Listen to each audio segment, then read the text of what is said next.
বিচ্ছেদ এই শব্দটো শুনিলেই মানৱ জীৱনৰ আটাইতকৈ কঠিন অনুভৱবোৰৰ এটা চিত্ৰ আমাৰ মনত ওলাই আহে যিজনক তুমি প্ৰেম কৰিছিলা।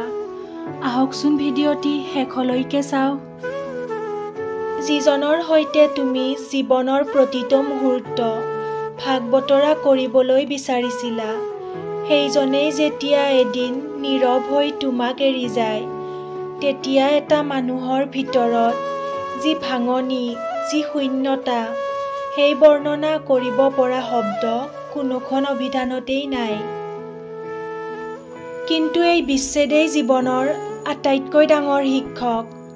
যেতিয়া জীৱনে তোমাক হেৰুৱাবলৈ বাধ্য কৰে, তেতিয়াই তুমি বুজা আৰম্ভ কৰা মানৱীয় অনুভৱ, মূল্য আৰু আত্মসন্মানৰ সঁচা অৰ্থ।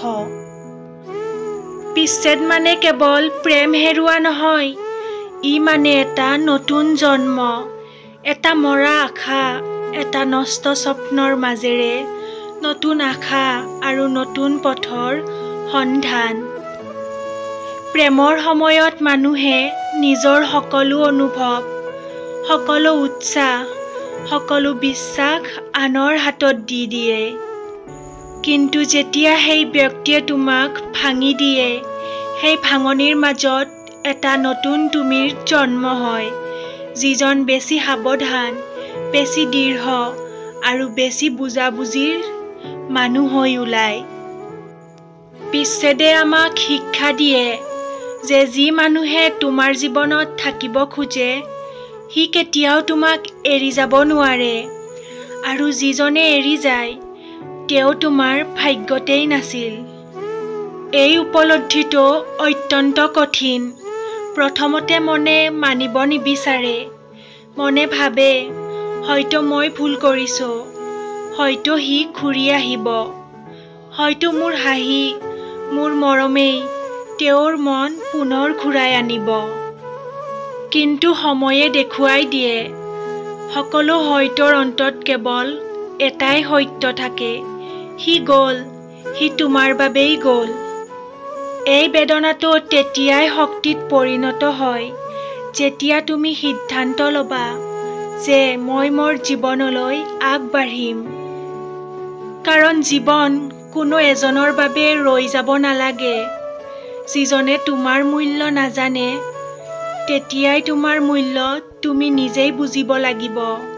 বিচ্ছেদেই তোমাক আত্মসন্মানৰ শিক্ষা দিয়ে। তুমি বুজা আৰম্ভ কৰা যে প্ৰেম মানে নিজৰ মূল্য হেৰুওৱা নহয়। সঁচা প্ৰেমত দুখ থাকিব পাৰে, কিন্তু আত্মসন্মানৰ বিনিময় নহয়। যিজনে সঁচাকৈ তোমাক ভাল পায়, সি তোমাক সঁচাকৈ মান দিব জানিব। জীৱনৰ এক সময়ত সকলো মানুহেই বিচ্ছেদৰ বেদনা ভোগ কৰে। কোনোবাই বন্ধুত্বৰ, কোনোবাই প্ৰেমৰ, কোনোবাই সপোনৰ। কিন্তু যিজনে এই বেদনাক নিজৰ আগভাগ লৈ বুজি নিজৰ ভিতৰৰ শক্তি গঢ়ে, সেইজন মানুহ কেতিয়াও মৰমক ভয় নকৰে।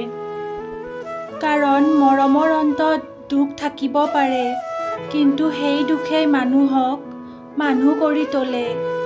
মৰমেই একমাত্ৰ শক্তি, যিয়ে মানুহক বেছি সহানুভূতিশীল, বেছি গভীৰ আৰু বেছি সত্য কৰি তোলে।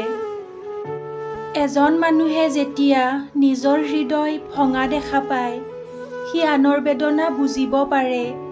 সেইবাবেই বিচ্ছেদ দেখা মানুহবোৰে বেছি কোমল হয়, বেছি মানৱিক হয়। সি জানে কথাৰে আঘাত লাগে, নীৰৱতাৰ ভিতৰতো দুখ থকাটো সত্য। এই বধিন যুগত যিজনে বেদনা ভোগ কৰিছে, সি একমাত্ৰ মানুহ যিজনে বুজি পায় কিদৰে কাষত থকা মানুহক সঁচাকে ভাল পাব লাগে। বিচ্ছেদেই আমাক বুজায়, তুমি সকলো হেৰাব পাৰা, কিন্তু নিজক হেৰাব নালাগে। তুমি আনৰ প্ৰেম হেৰাব পাৰা, কিন্তু নিজক প্ৰেম কৰিব শিকিব লাগিব। নিজক ক্ষমা কৰিব লাগিব। মই সহজে বিশ্বাস কৰিছিলোঁ বুলি নিজক দোষ নিদিব। যি বেদনাই তেতিয়া তোমাক ভাঙিছিল সেইটো এতিয়া তোমাক গঢ়ি তুলিছে।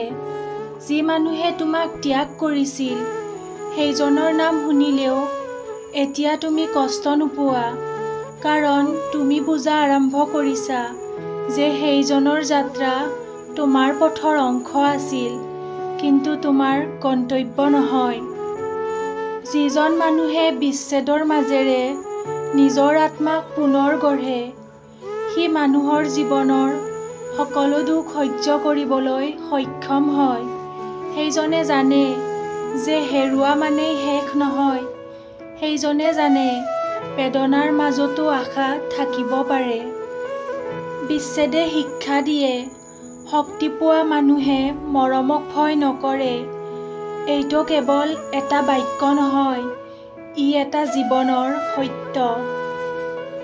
ভিডিঅ'টি চাই যদি ভাল পাইছে লাইক এণ্ড শ্বেয়াৰ কৰি দিব আৰু চেনেলটো ছাবস্ক্ৰাইব কৰি দিব।